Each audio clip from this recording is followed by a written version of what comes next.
మన ముఖ్యమంత్రి వర్యులు రేవంత్ రెడ్డి గారు అహ్మదాబాద్ లో వారిచ్చిన సందేశం బీజేపీ చేస్తున్న సనాతన ధర్మాన్ని పాటించాలని, రాజ్యాంగాన్ని మార్చాలని కుట్రపూరిత విధానాలను చెండాడిన సందర్భాన్ని కూడా మనం చూస్తా ఉన్నాం.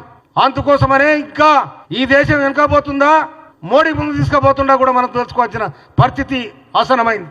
అందుకోసం బడుగు బలహీన వర్గాలు, అణగారిన కులాలు, అణిచివేయబడ్డ కులాలు అన్ని కూడా ఏకం కావాల్సిన సందర్భం ఆసనమైంది.